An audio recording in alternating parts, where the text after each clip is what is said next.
Hello friends, मैं doctor JP Gupta समृद्धि online classes में आपका स्वागत करता हूं।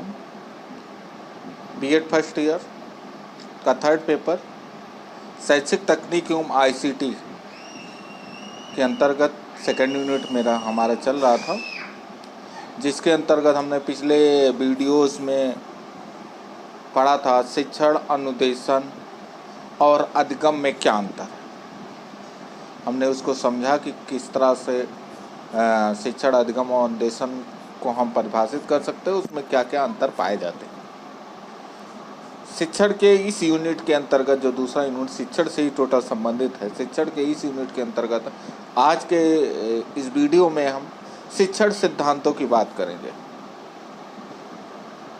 ठीक है, अभी हमने इससे पहले वीडियो में शिक्षण के सामान्य सिद्धांत की बात की थी, तो वो था principle of teaching, journal principle of teaching. लेकिन जो ये वीडियो है यहाँ पर थ्योरीज ऑफ टीचिंग, जैसे हम लर्निंग के सिद्धांतों को पढ़ते हैं, अधिगम के सिद्धांतों को जैसे हम पढ़ते हैं, चाहे वो थॉर्नडाइक का हो, पावलो का हो, स्किनर का हो, गेस्टाल्ट का हो, कोई भी हो, जो लर्निंग सिद्धांत हमने पढ़ा है मनोविज्ञान में, साइकोलॉजी में, उसी प्रकार इसके अंतर्गत भी ईटी के अंतर्गत, एजुकेशन टेक्नोलॉजी के अंतर्गत भी शिक्षण के सिद्धांत हैं। जैसे लर्निंग के सिद्धांत होते हैं, वैसे टीचिंग के भी सिद्धांत हैं। जैसे हमने कल आपको बताया था कि लर्निंग और टीचिंग में क्या अंतर है, पहले हमने बताया, कल के वीडियो में तीनों में बताया। तो उसी प्रकार ये भी शिक्षण भी इसके अंतर्गत है, और इसको हम आगे वाले वीडियोस में वो भी बताएंगे कि शिक्षण सिद्धांत और लर्निंग सिद्धांत में अंतर क्या है, मतलब अधिगम सिद्धांत और शिक्षण सिद्धांत में क्या अंतर है, इसको भी हम बताएंगे आपको नेक्स्ट वीडियो। लेकिन इस वीडियो में पहले हम ये जान लेते हैं कि शिक्षण सिद्धांत है क्या, इसका क्या अर्थ है, क्या परिभाषा है, तथा इसके क्या इस सिद्धांतों की आवश्यकता क्यों है, ये हमें जानना जरूरी है। शिक्षण सिद्धांत, ये मान के चलिए, जब से शिक्षण में टेक्नोलॉजी या तकनीक का जो बढ़ावा मिला है, तब से इसका महत्व बढ़ता गया। तो थोड़ा सा इस पे आते हैं, चर्चा करते हैं कि इसका इस शिक्षण सिद्धांत से मतलब क्या है, इसकी मनोवैज्ञानिकों ने क्या क्या परिभाषाएं दी हैं, क्या होता है शिक्षण संस्थान, ये हमें सबसे ज़्यादा जानना जरूरी है। अभी तक आप स्कूलों में, ज़्यादातर स्कूलों में भी जो पढ़े होंगे या ये यूट्यूब वीडियोस में आगे भी देखे होंगे, तो शिक्षण के सिद्धांत वही प्रिंसिपल ऑफ टीचिंग आपने पढ़ा है, जो चैनल प्रिंसिपल ऑफ टीचिंग हमने आपको पिछले वीडियो में पढ़ा है। लेकिन शिक्षण सिद्धांत क्या होता है, थ्योरीज ऑफ टीचिंग के आपको वीडियो यूट्यूब पे नहीं मिलेंगे। तो इस यूट्यूब पे इस वीडियो को या इसके आगे भी जो वीडियो बनेंगे थ्योरीज के बारे में जहां अध्ययन करेंगे, यहाँ तो अर्थ, परिभाषा, आवश्यकता के बारे में बता रहे हैं, आगे के वीडियोस में हम थ्योरीज के बारे में। तो ये वीडियो बड़े इंपॉर्टेंट है, तथा अपने अन्य साथियों को भी इसको शेयर करिएगा, उनके लिए भी इम्पॉर्टेंट है, क्योंकि ये यूट्यूब पे बहुत कम देखने को मिलेगा आपको, या ना के बराबर इसके वीडियोस हैं। थ्योरीज ऑफ टीचिंग किसी ने नहीं बनाया, तो जानते हैं, क्योंकि आपके सिलेबस में है। तो इसको आज देखते हैं कि क्या है theories of teaching. Theories of teaching, जैसा कि आप देख रहे हैं, इसमें लिखा है कि छात्रों के व्यवहार में वांछित परिवर्तन लाने के लिए शिक्षण अब दक्ष व्यवसाय प्रक्रिया के रूप में उभर रहा है। छात्रों के व्यवहार में परिवर्तन लाने के लिए हम अधिगम का सहारा लेते हैं। हमने कहा है कि जब छात्रों के व्यवहार में परिवर्तन आता है तो उसको अधिगम कहते हैं। लेकिन अधिगम के अलावा जो भी शिक्षण, टीचिंग वगैरह है, वो भी उसके द्वारा हम छात्रों के व्यवहार में परिवर्तन लाते हैं। तो वही कह रहा है, छात्रों के व्यवहार में वांछित परिवर्तन लाने के लिए शिक्षण अब दक्ष व्यवसायिक प्रक्रिया के रूप में उभर रहा है। बहुत समय से शिक्षण के क्षेत्र में अधिगम के सिद्धांतों का बोलबाला रहा है। शिक्षण के क्षेत्र में क्या अधिगम के सिद्धांतों के द्वारा ही टीचिंग किया जा रहा था, परंतु ये सिद्धांत अगर हम देखते हैं तो ये सिद्धांत शिक्षण प्रक्रिया के, जो शिक्षण हमारी प्रक्रिया है के माध्यम से जो छात्र अध्यापकों में वांछित परिवर्तन आना चाहिए, समय के अनुसार जो बदल रहा है कि अब इस प्रकार का वांछित परिवर्तन आना चाहिए, उसमें ऐसा लगता है कि ये असमर्थ है वांछित परिवर्तन लाने में। या यूँ कहें कि जो सीखने के सिद्धांत है या प्रेरणा के जो सिद्धांत है, इसका प्रयोग सीमित रूप से सहायक सिद्ध हुआ है। मतलब बहुत व्यापक रूप से नहीं हुआ है, सीमित रूप से सहायक हुआ है, बहुत ज़्यादा सहायक नहीं हुआ है कि छात्रों के व्यवहारों में हम परिवर्तन ले आए। अतः शिक्षण के स्वरूप के क्या करने के लिए, शिक्षण के स्वरूप को, उसकी प्रकृति को, विचारों को, व्यवहारों को तथा प्रक्रिया को समझने, ध्यान रखिएगा, शिक्षण के स्वरूप, प्रकृति, विचार, व्यवहार और प्रक्रिया को समझने, उसकी व्याख्या करने तथा उसके सभी तत्वों को समझने के लिए शिक्षण सिद्धांत आज के समय में बहुत ज़्यादा आवश्यक समझे जाने लगे। हमने भी थोड़ी देर पहले बताया कि जब से शिक्षण में तकनीक का प्रयोग बढ़ा है, तब से शिक्षण सिद्धांतों का महत्व बढ़ना चालू हो गया। जैसे जैसे तकनीक का प्रयोग होता जा रहा है, वैसे वैसे शिक्षण सिद्धांतों का भी प्रयोग होता जा रहा है, क्योंकि शिक्षण अधिगम उतना पर्याप्त नहीं हो रहे हैं कि हम बालक को जो वांछित व्यवहार चाहिए, आज के समय में जो बालक का विकास चाहिए, जो बालक में एक निश्चित व्यवहार परिवर्तन होना चाहिए, उसके लिए वो सफिशिएंट नहीं दिखाई पड़ रहे हैं। तो उसमें शिक्षण सिद्धांतों का प्रयोग होने लगा है और शिक्षण सिद्धांतों के माध्यम से हम बालक के व्यवहार में वांछित परिवर्तन ला रहे हैं। और ये शिक्षण सिद्धांत, जैसे अभी हमने कहा कि हम इसके थोड़ा सा परिभाषा को समझेंगे, क्या क्या अन्य मनोवैज्ञानिकों ने दिया, लेकिन ये मान के चलिए कि शिक्षण सिद्धांत शिक्षण प्रक्रिया किस प्रकार से कर रहा है टीचर, एक बालक में एक प्रभावात्मक उद्देश्य या प्रभावात्मक रूप से उसमें जो परिवर्तन लाना है, उसके लिए किस प्रकार से कर रहा है शिक्षण व्यवहार वो, या किस प्रकार से उसको करना चाहिए, उस सब चीज़ की व्याख्या होती है। आप देखिए, टीचिंग में दो चीज़ मेन महत्वपूर्ण है, दो तीन चीज़ें कि शिक्षक, शिक्षार्थी और पाठक्रम। तो शिक्षक उसमें जो है वो शिक्षक किस प्रकार से शिक्षा दे, किस प्रकार से शिक्षक शिक्षा दे, उस पाठ्यक्रम, जिस पाठ्यक्रम के माध्यम से दे रहा है बालकों को, वो किस प्रकार से प्रयोग करे, किस प्रकार से उसको समझाए, जिससे कि जो छात्र है, जो अधिगम लेने वाला है, वो पूर्णतः सक्रिय हो सके, पूर्ण रूप से उसको ग्रहण कर सके, जो वांछित परिवर्तन लाना चाह रहे हैं वो वांछित परिवर्तन उसके अंदर आ सके। उन सभी प्रक्रियाओं, उन सभी चीज़ों की व्याख्या शिक्षण सिद्धांत के अंतर्गत की जाती है। जैसे अब आगे हम जैसे देखते हैं, मिस्टर गेज महोदय का अगर देखते हैं कि 1963 में उन्होंने दिया है कि शिक्षण सिद्धांत 3 बातों का उत्तर देता है इनके अनुसार, कि शिक्षक किस प्रकार व्यवहार करते हैं, वे वैसा व्यवहार क्यों करते हैं और उस व्यवहार का क्या प्रभाव पड़ता है। देखिए, मेन शिक्षण कार्य में मेन भूमिका किसकी है, शिक्षक की, क्योंकि शिक्षण कार्य वो कर रहा है, ग्रहण करने वाला छात्र है या यूं कहे शिक्षार्थी। तो शिक्षक का व्यवहार, शिक्षक किस प्रकार का व्यवहार करते हैं और वो व्यवहार क्यों करते हैं और उस व्यवहार का क्या प्रभाव पड़ता है, इसकी व्याख्या शिक्षण सिद्धांत के अंतर्गत होती है। मतलब कौन सा व्यवहार शिक्षक को करना है, क्लासरूम में जाकर व्यवहार क्या करता है शिक्षक, शिक्षक पढ़ाने का व्यवहार करता है, शिक्षक एक उद्दीपक का कार्य करता है, शिक्षक एक ज्ञान देने का कार्य करता है। तो वो किस प्रकार से ज्ञान दे बालक को, किस प्रकार से उसको अधिगम प्रदान करे, कि उसके अंतर्गत किस प्रकार से वो टीचिंग करे कि बालक के व्यवहार में अच्छे से अच्छा परिवर्तन आ सके। तो वो सारी चीज़ें कि किस प्रकार के व्यवहार करना है ये भी बताता है, और ये व्यवहार हम अगर कह रहा है कि इस प्रकार के व्यवहार करें तो वो क्यों कह रहा है, इसका भी उत्तर देता है शिक्षण सिद्धांत, कि इसलिए इस प्रकार का व्यवहार टीचर को वहाँ करना चाहिए और उस व्यवहार के फलस्वरूप क्या परिणाम निकल के आएंगे ये भी बताता है। गेज का जो परिभाषा उसके अंतर्गत इन्होंने ये बताया। अगर ब्रूनर की परिभाषा देखते हैं, ब्रूनर महोदय, उन्होंने अपनी परिभाषा में लिखा 1966 के कि शिक्षण सिद्धांत उपचारात्मक होते हैं। उपचारात्मक के बारे में हम पहले भी बता चुके हैं कि उपचारात्मक से तात्पर्य ये है,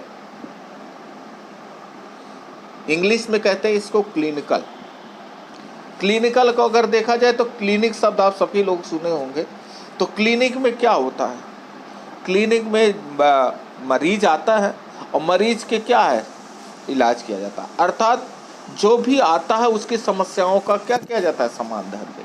कैसे समाधान दे? जो मरीज आता है उसके मरीज के बीमारी कारण आता है तो उसके बीमारी को कारणों को जाना जाता है, उस कारणों के अनुसार उसको दवाई दी जाती है।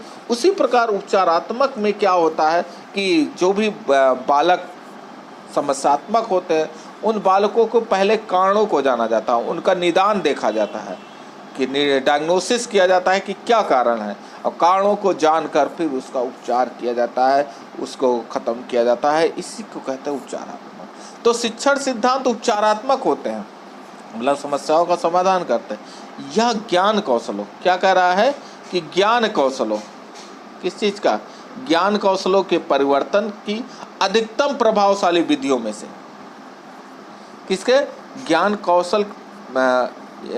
या कौशल की प्राप्ति के अधिकतम प्रभावशाली विधियों से संबंधित नियमों का निर्धारण करते हैं।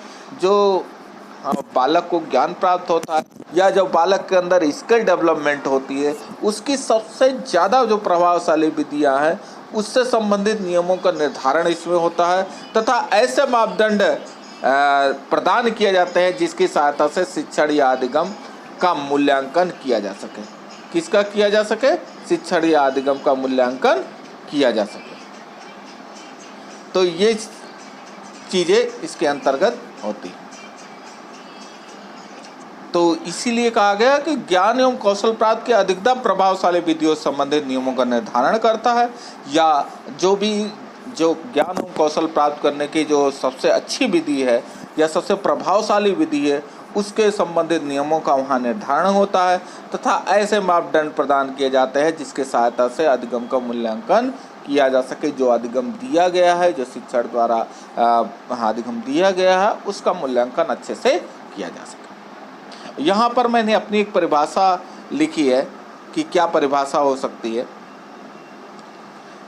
इसको हमने एक सरल शब्दों में इसको बनाने का प्रयास किया है, बताने का प्रयास किया है कि शिक्षण सिद्धांत है। तो इसमें हमने बताया है कि शिक्षण सिद्धांत शिक्षण को स्पष्ट करते हुए, मतलब शिक्षण सिद्धांत के अंतर्गत शिक्षण क्या है ये भी बताया जाता है। तो व्हाट इज टीचिंग?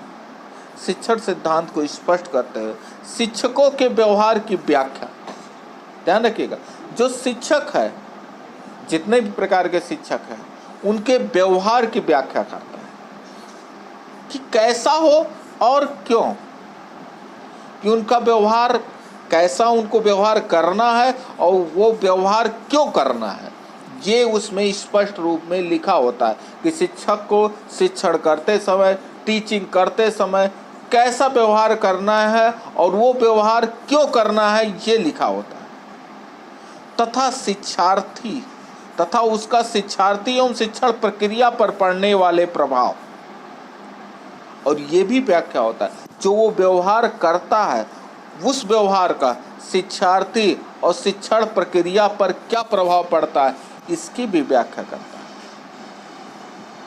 और शिक्षण के वांछित लक्ष्यों, ध्यान रखिएगा, जो शिक्षण के वांछित लक्ष्य, भाई हम टीचिंग करने जाते हैं, हमने शिक्षण की अवस्थाएं भी बताए थे। तो पूर्व अवस्था में हमने यही बताया था कि सबसे पहले लक्ष्य का निर्धारण करते हैं, आप पिछले वीडियो में देखेंगे।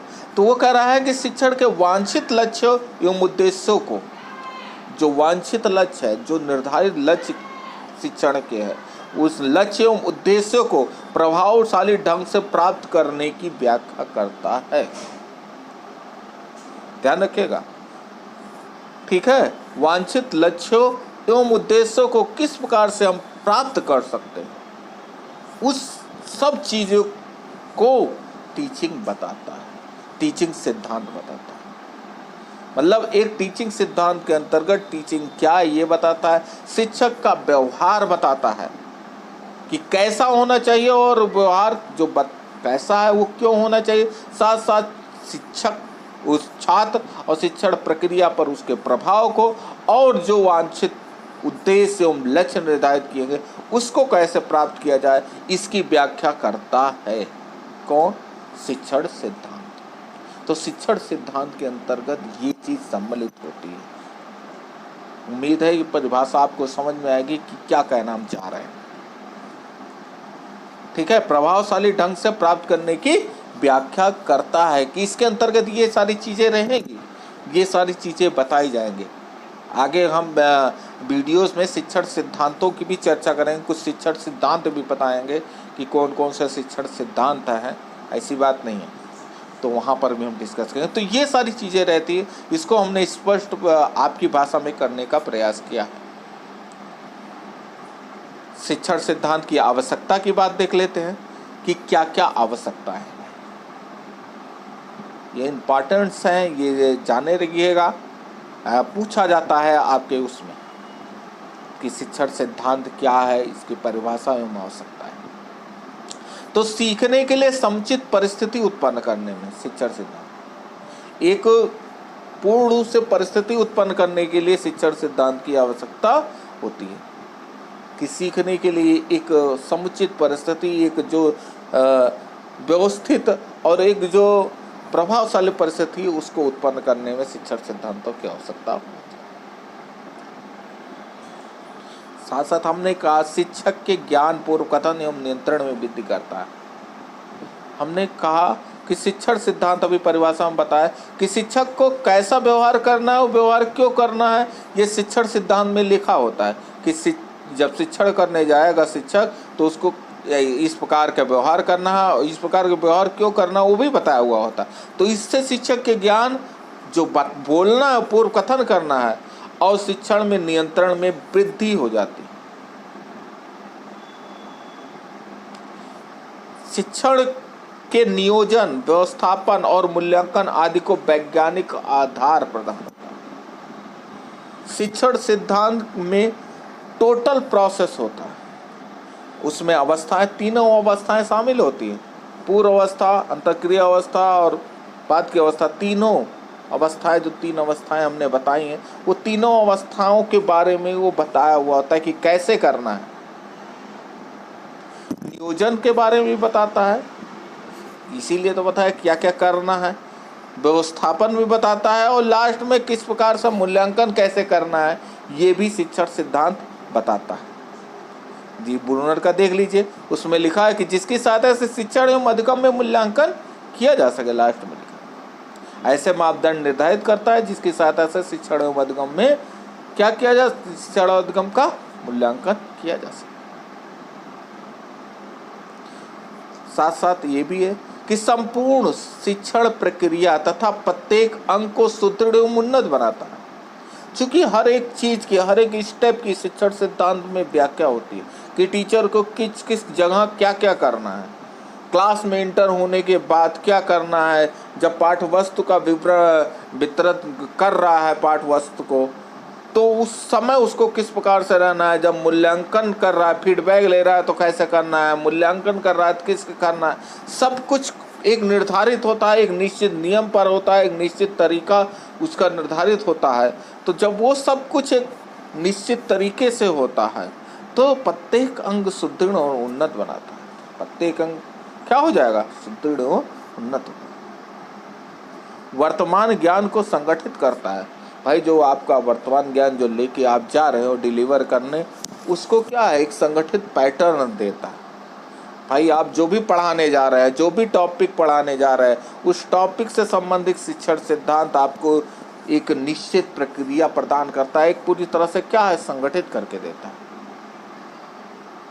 प्रभावशाली शिक्षक, और अगर आप बढ़िया से कहते हैं एक शिक्षण सिद्धांत के अकॉर्डिंग अगर किसी चीज़ को डिलीवर करते हो, हर एक स्टेप आपका एक वैज्ञानिक आधार लिया होता है, एक निश्चित नियमों के अनुसार होता है, तो आपका शिक्षण प्रभावशाली हो जाता है। जब शिक्षण प्रभावशाली हो जाता है तो एक आप अच्छे और प्रभावशाली टीचर बन जाते हो।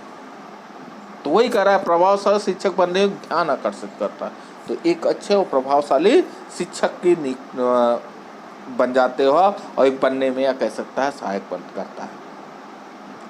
नेक्स्ट, शिक्षकों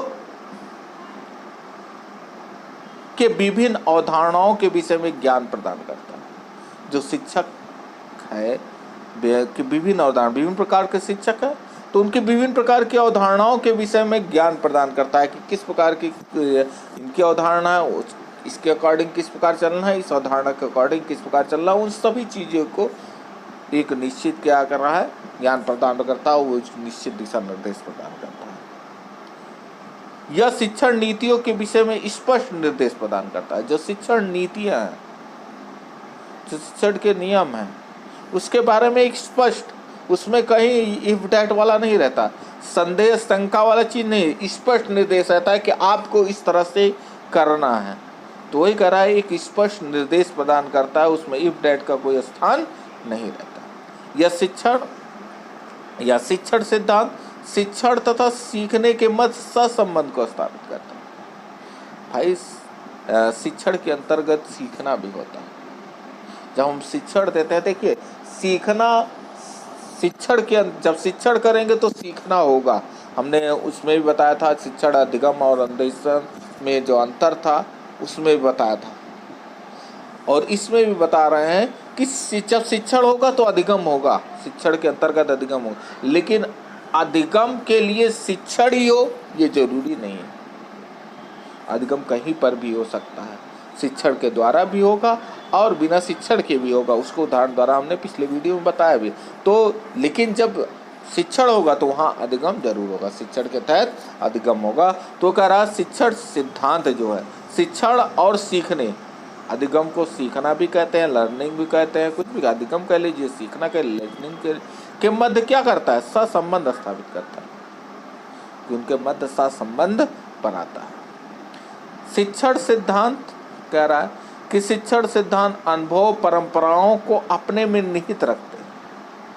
जो शिक्षण सिद्धांत बनते हैं वो जो विभिन्न प्रकार के अनुभव हैं, जो परंपराएं चली आ रही हैं, उन सभी को अपने में समेट कर, उन सभी को ध्यान में रखकर उस चीज़ को निर्माण किया जाता है।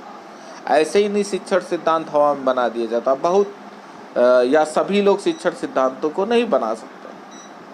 तो जैसे लर्निंग थ्योरी से सभी लोगों ने थोड़ी नहीं दिया, कुछ ही लोगों ने दिया, उसी प्रकार टीचिंग थ्योरी भी है।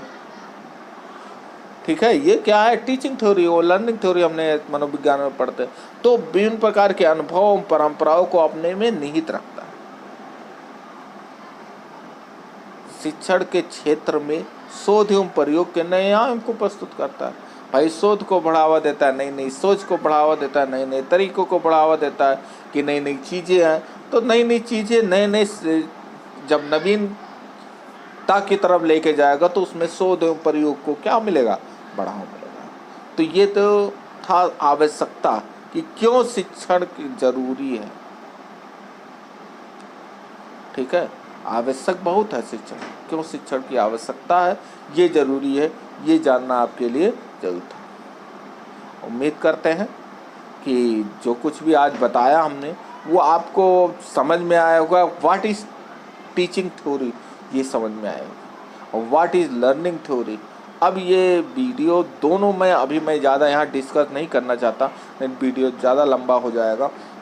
नेक्स्ट वीडियो में what is teaching theory, what is learning theory, आपके दिमाग में आ रहा होगा दोनों में एक ही चीज़, दोनों में अंतर क्या है, ये अंतर को हम स्पष्ट करेंगे। जैसे अभी हमने पीछे शिक्षण और शिक्षा में अंतर स्पष्ट किया था, शिक्षण अनुदेशन अधिगम में अंतर स्पष्ट किया, उसी प्रकार शिक्षण सिद्धांत और अधिगम सिद्धांत में भी क्या अंतर है, क्या उसकी तुलना, किस प्रकार से तुलनात्मक अध्ययन है, उसको भी हम बताएंगे, तभी आपको एकदम क्लियर हो जाए। और उम्मीद करते हैं परिभाषाएं इसकी क्या क्या आवश्यकता है ये आपको समझ में आया होगा। समझ में आया हो, आप इसका पूरा नोट्स बना के चलिएगा। जो भी बीएड फर्स्ट ईयर के छात्र हैं, ये आपके लिए इम्पॉर्टेंस है, ये आपका सिलेबस चल रहा है। साथ साथ ये टीटी वगैरह में भी ये शिक्षण का जो दूसरी यूनिट है ये बड़ा इम्पॉर्टेंट है, ये पूरा टीटी के अंतर्गत आता है। तो क्योंकि ईटी सब्जेक्ट के कई चैप्टर आपके टीटी के अंतर्गत आता है, लेकिन जो टीचिंग वाला दूसरा यूनिट अभी चल रहा है, लंबा यूनिट है, ये सबसे बड़ा यूनिट है दूसरा, तो उसमें ये आपको टीटी के सिलेबस में है, टीटी के सिलेबस में इसको डाला गया है। इसलिए जो टेट के तैयारी कर रहे हैं, जो अन्य भी फर्स्ट ईयर के छात्र हैं वो इसको ध्यान से समझे, जाने तथा नोट्स तैयार करके रखें। और अपने जो अन्य साथी हैं, अन्य विद्यालय के महाविद्यालय के साथी हैं और कोई साथी है उनको भी शेयर करें। साथ साथ जो साथी नए हैं जिन्होंने सब्सक्राइब नहीं किया है चैनल को, वो सब्सक्राइब करते रहें, जिससे जब हमारा नया वीडियो अपलोड हो उनके पास उसकी सूचना नोटिफिकेशन तुरंत जा सके। इसी के साथ आज का वीडियो यहीं समाप्त करते हैं। धन्यवाद।